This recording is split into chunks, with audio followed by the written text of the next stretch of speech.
वहीं उत्तर प्रदेश के रामपुर में जो हुआ, जरा वो सुनिए आप। मूक बधिर दलित लड़की के साथ बलात्कार। इस मामले में पुलिस ने अब आरोपी को गिरफ्तार किया है। पुलिस ने बताया कि आरोपी दान सिंह बच्ची को बहला फुसला कर जंगल ले गया था, उसके साथ रेप किया, बच्ची को बेहोशी की हालत में छोड़कर वहां से फरार हो गया। कि बच्ची मूक बधिर है, मतलब बोल और सुन नहीं सकती है।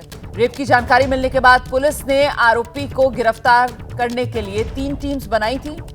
आरोपी को अब गिरफ्तार कर लिया गया है, लेकिन इस घटना के बाद लोगों में आक्रोश है, लोगों में गुस्सा है।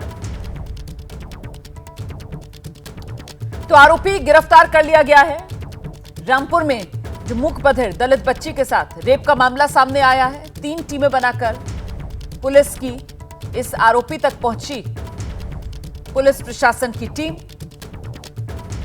बच्ची को बहला फुसलाकर अपने साथ ले गया था और सुनसान जगह जाकर बच्ची के साथ रेप किया और वहीं छोड़कर बच्ची को फिर फरार हो गया था। इस सूचना पर तत्काल अभियोग पंजीकृत किया गया, बालिका का चिकित्सीय परीक्षण कराया गया और अज्ञात अभियुक्त की तलाश के लिए 3 टीमों का गठन किया गया। अज्ञात अभियुक्त के तलाश के दौरान जब जानकारी मिल गई, अभियुक्त के गिरफ्तारी के लिए जब प्रयास किया जा रहा था, अभियुक्त द्वारा पुलिस टीम पर जान से मारने की नीयत से फायर किया गया। पुलिस द्वारा आत्मरक्षार्थ गोली चलाई गई, जिसमें अभियुक्त घायल हुआ है। रामपुर रेपकांड पर सियासत अब तेज हो गई है। राहुल गांधी, प्रियंका गांधी ने रामपुर रेपकांड को लेकर योगी सरकार पर सवाल उठाए हैं। राहुल गांधी ने रामपुर में दलित बेटी के साथ दरिंदगी और क्रूरता को बेहद शर्मनाक, झकझोरने वाली घटना बताया और साथ ही सवाल पूछा, उत्तर प्रदेश में लगातार ऐसे अपराध हो रहे हैं। उन्होंने आरोप लगाया कि बीजेपी सरकार में दलित असुरक्षित हैं, बीजेपी की दलित महिला विरोधी मानसिकता है। और प्रियंका गांधी ने आरोप लगाया कि बीजेपी के राज में महिलाओं के खिलाफ बर्बरता और अत्याचार की सारी हदें पार की जा चुकी हैं।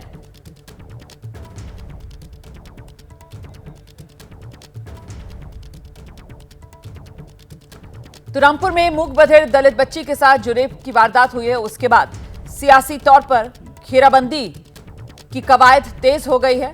योगी आदित्यनाथ सरकार को कटघरे में कांग्रेस की तरफ से खड़ा किया जा रहा है। इस बीच रामपुर में जो दलित बच्ची से दरिंदगी हुई है, बच्ची के शरीर पर चोट के कई निशान मिले हैं। घर से अचानक बच्ची गायब हो गई थी, जो कि जानकारी मिल रही है कि ये आरोपी बच्ची को बहला फुसलाकर अपने साथ ले गया था।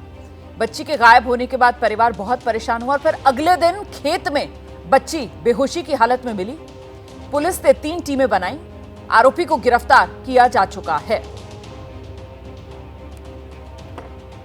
सीधे आपको लेकर चलेंगे, हमारे साथ हमारे सहयोगी बलराम पांडे इस वक्त मौजूद हैं। जरा बलराम से ही जानते हैं, ये आगरा से लेकर रामपुर तक जो वारदात सामने निकल कर आ रही है, इसको लेकर उत्तर प्रदेश का सियासी पारा कैसे चढ़ता हुआ नजर आ रहा है बलराम?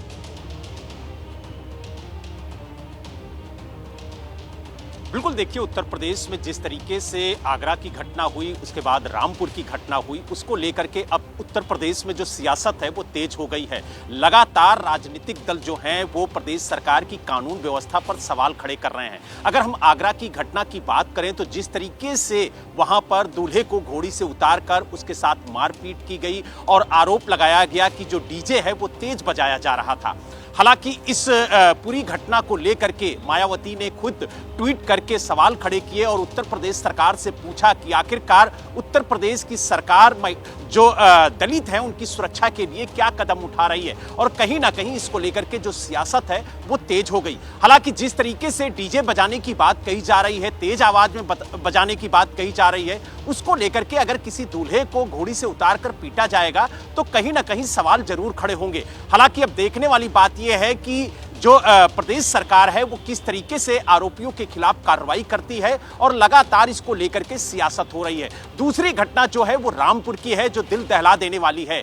एक जो मूक बधिर बच्ची है, जो दिव्यांग है, 11 साल की बच्ची के साथ जिस तरीके से दरिंदगी हुई है वो कहीं ना कहीं झकझोर देने वाली घटना है। और इसी वजह से चाहे वो राहुल गांधी हो, चाहे प्रियंका गांधी हो, लगातार इस सवाल को खड़ा करते हुए नजर आ रहे हैं कि उत्तर प्रदेश में जो दलित महिलाएं हैं, जो बच्चियां हैं, जो दलित लोग हैं, वो सुरक्षित नहीं है। और उत्तर प्रदेश की कानून व्यवस्था पर लगातार कांग्रेस सवाल खड़े कर रही है। और जिस तरीके से आरोपी ने दरिंदगी की और उसके बाद बदहवास हालत में जो बच्ची को खेत में छोड़ के भागा है, उसके बाद पुलिस ने 3 टीमें गठित की और लगातार उसकी छानबीन की और मुठभेड़ के बाद आरोपी को गिरफ्तार किया गया। लेकिन इन दोनों घटनाओं ने उत्तर प्रदेश की कानून व्यवस्था पर कई सवाल खड़े किए और कहीं ना कहीं प्रश्न जरूर लगा दिया उत्तर प्रदेश की कानून व्यवस्था पर, क्योंकि आगरा से लेकर रामपुर तक निशाने पर यहां दलित नजर आ रहे हैं और इसी वजह से इस मुद्दे को लेकर सियासत अब गर्मा गई है। बहुत शुक्रिया बलराम पांडे तमाम जानकारी।